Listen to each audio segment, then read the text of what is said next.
What's up, guys? I'm SaltEMike, and this is your Star Citizen Week in Review for October 9th, 2023. 321 continues to build upon the trend that started in 320 with continued quality of life improvements, but the real reason to call it 321 won't be seen for a little while, and Citizencon is very much the focus from them, but how much we won't know until 2 weeks from now. All that and more on today's Week in Review.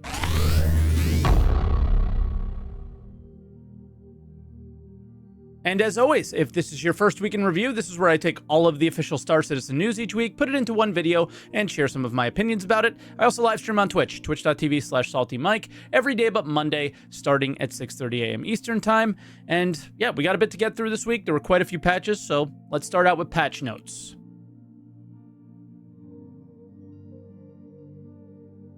All right, and we'll start out with the patch that we had on Tuesday, and they added some features, one of them being really funny. They updated the ground vehicles, and I heard they completely screwed it up and everybody was super mad, but I never tried them because I don't particularly care for ground vehicles because I don't see the point. Remote turret zoom is something that I think actually has a point and is pretty cool. You'll use it with Z in remote turrets, but in the man turrets, you'll use left shift, and the man turrets only have one zoom level, but the unmanned has multiple. I find it useful. I've been enjoying it. And then headlight tweaks have begun, so we can finally see things. So that's really good. And then something sneaky was added as well, which is obviously the jump points. Bugs. Nothing major really to point out outside of landing zones. We're missing a lot of interiors. Then the Wednesday patch, they decided to recognize what we found on Tuesday, which are the jump points are now in game, and they're basically large Lagrange points with highway signs, but they're also super awesome at the same time. So yeah, we'll see. The bug fixes, well, there's a few issues around consignment missions and SPK. And they also reduced affinity requirements to get the SPK mission. But for me, it's been super hard to finish any Twitch Pacheco missions, so I've yet to see this mission at all. And then Friday, some features, they fixed the mess that they made with the ground vehicles. And then one of my more requested quality of life changes has been brought into the game, and that was sharing ownership of commodities. So ownership would be based on party now. So if I'm in the same party as you, you can sell my commodities from your ship. I can sell your commodities from my ship. I tested it. It worked flawlessly. And this is really an important step to more org fun stuff for me. So yeah, it's not orgs 2.0 or anything, but it's certainly the steps to get there. And then for bug fixes, crash recovery actually works now for me. And like, this is the first time in not a joke, approximately 2 years that crash recovery has worked at all. I thought it was just my account or something, and I didn't even consider it something that they would fix. And then they fixed a pesky bug in Gun Rush when your gun just didn't shoot, but we don't have Gun Rush available until the 19th, which we'll talk more about later. So we don't actually know if this is fixed. We just hope it is. So those were the 3 patches we got this week. Again, good quality of life stuff. 321 still not really being 321. So let's jump into Roadmap Roundup and we'll hear a little bit more of why it's not really making sense to call it 321 just yet.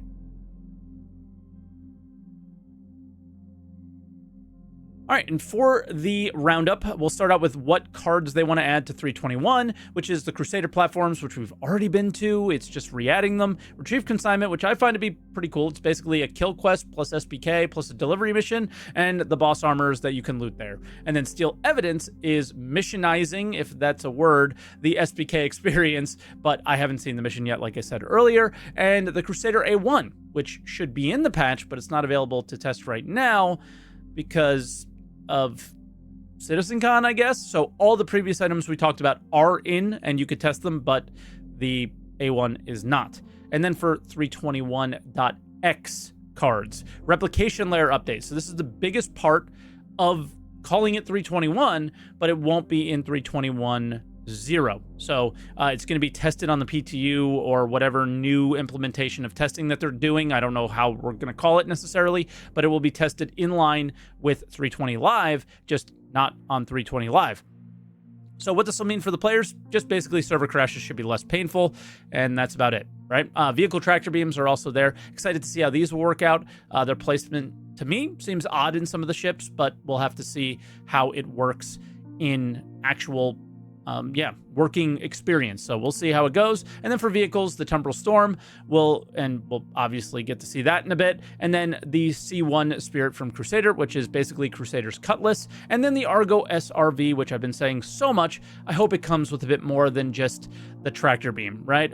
It's cool to have sandbox activities, but it'll be great to be able to use this with some gameplay involved with it. As simple as dropping whatever you're carrying off somewhere and getting paid for it, like a scrapyard, right? And yeah, that's really all we had for the roadmap roundup. They are light, and I was really expecting something really special in this roundup, but yeah, they're light now, and it's probably for the better. So let's jump into the monthly report now.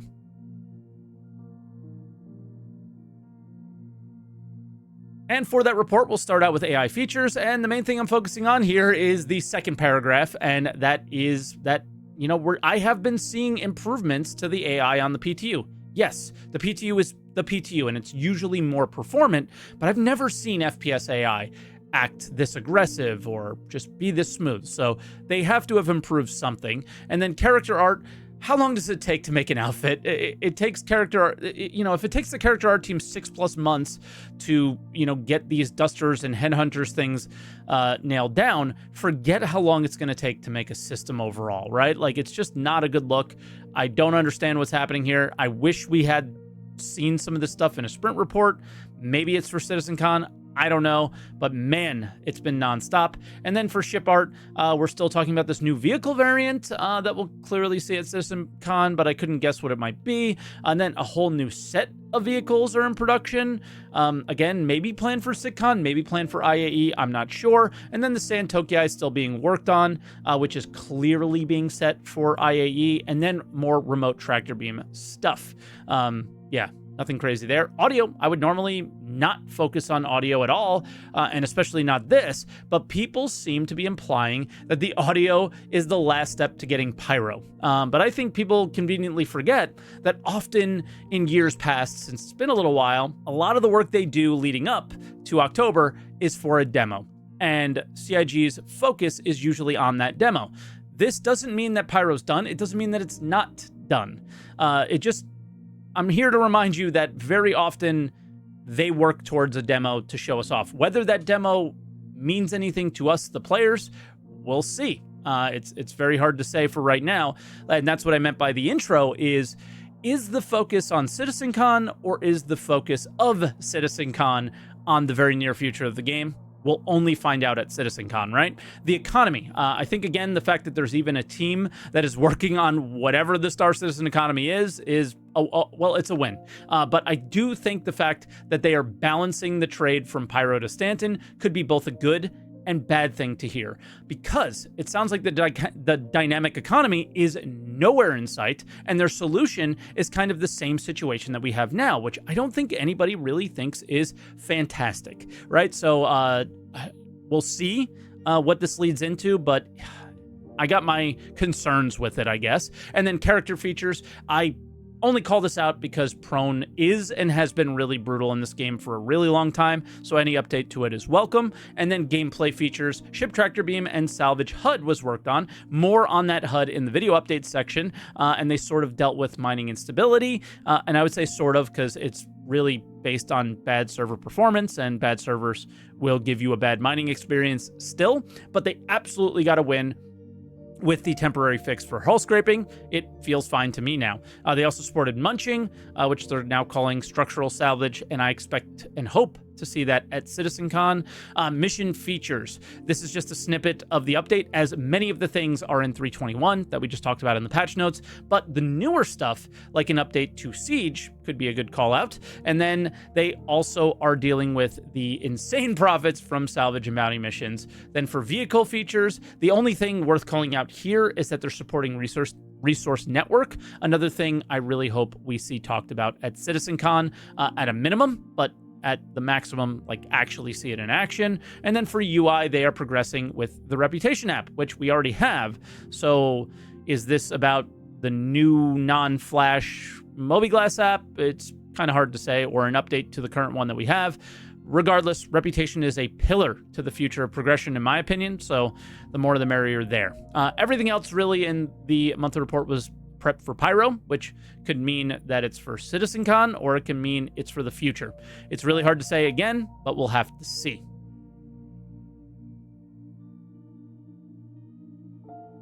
And then for video updates, we only had an ISC this week, and it was called Sprint Tokyai, and it is a sprint report, which we haven't had in some time, and it's been so long that they felt they had to explain what a sprint report is. If you've forgotten what a sprint report is, that's a bit different than a normal ISC. We don't do developer interviews. We don't, the ISC gameplay capture team doesn't create any footage. We literally, and when I say we, I mean me, we dig into the development review folders that are, internal, that are just meant to kind of update everybody internally on where they are on something, and we pull those and present them to you, with me telling you, giving you a little context about what you're looking at. It's not in 4K. It's not professionally created. Nobody, when they made this stuff, thought it would ever be seen publicly, but it's as true and as honest and as behind the scenes an update as we ever do. So I will never put myself at the level of Jared or his team, but we've all made content in some form. The quotations are for my content, and you basically try to see your content through your viewers' eyes, but in reality, you can only judge it through your own. And I think Jared thinks the majority of people care what resolution it's in, or that there's, fake gameplay capture or something, and they think that that's good. But I think most people come to the videos and shows for information. And he was basically apologizing that this isn't a normal show. And I'm saying, please make less normal shows then if this is what we're going to get. So anyway, let's get to the details of the sprint report, and let's start out with the fact that they managed to nail down the ship trespass system. And if they trespass now, or if somebody trespasses now and leaves, you can still be aggressive towards them without a penalty, even on their own ship. This also works with ships inside of ships. The new player experience is coming along in New Babbage next, and signage is their focus that they wanted to show right now. A new UI is coming for Salvage, and in my opinion, this is way better. And not only that, we can manually move each salvage laser independently with dual sticks and stuff, but just the layout is really nice. It's not as cluttered, and you can see the stuff you're salvaging. And then they also snuck in that we might want 2 different types of lasers.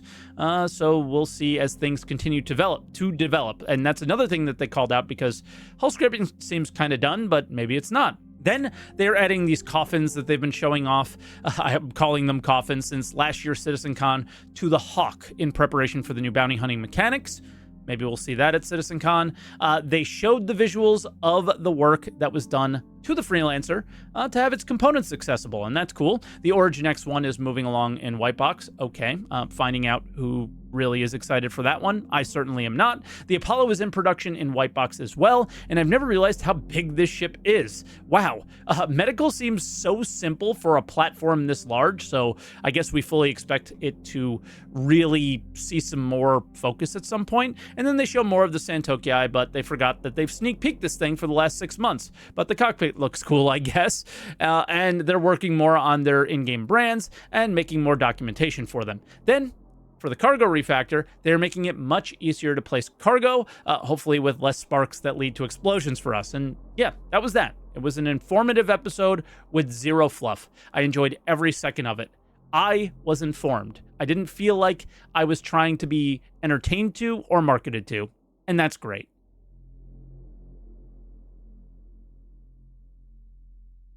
And then for other updates, we had a sneak peek, and to absolutely no one's surprise, the Tumbril Storm is the sneak peek. Citizencon better be good.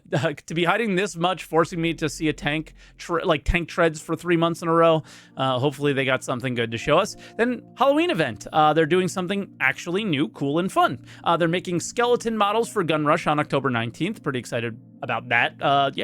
Favorite paint. My favorite paints are back. Ghoulish green. I just think they look the best on ships right now. And then my favorite time of the year is when CIG does their darndest to ruin my best memory of the game, the original Vandal Mask event. This time, I will say they did a decent job by adding the bear masks to the pool, but I do have to say this. Running the exact same event every year for a holiday with zero variation, really, and technically this is the 3rd year in a row, it's kind of trash, I think. They're even using the same art as last year for their promotion. I would have loved to see these masks randomly spawn on boss guards, let's say, at SPK or in bunkers or consignment missions or something, right? I think that would be cool. But yeah, in the end, that's all I really feel about this. It kind of tells me that they don't care to make it a game right now, right? Like the game is still very much in alpha and they're going to do the bare minimum. But I think a lot of players would love to see this played more like a game, and maybe they put a little more effort into these things. We've had the same holiday events in not just Halloween, but many of them, like picking up envelopes or Christmas gifts. I don't know. Let me know what you guys think. Am I overreacting here? I probably am, but I'd like to see them do more with those things. I think that would be nice. And with that, I'm going to leave you guys here. That was the show. That's all I really have this week. It was a bit. It wasn't a ton, but it's kind of what we expect pre-Citizencon. I don't expect anything to talk about in the next week or so, as we are everybody's in LA now, and 321 is basically going to be the focus for us players as far as any communication from them. So, guys, leave a like on the video if you enjoyed it. As always, subscribe if you're haven't yet and you're new here. And yeah, leave a comment and like and all that stuff. I don't know how to outro anymore. I'm out of it. So thank you so much for watching, everybody. We'll catch you next week. Links down to everything we talked about down below. And yeah, looking forward to seeing you guys next week. Hope you guys enjoyed the show.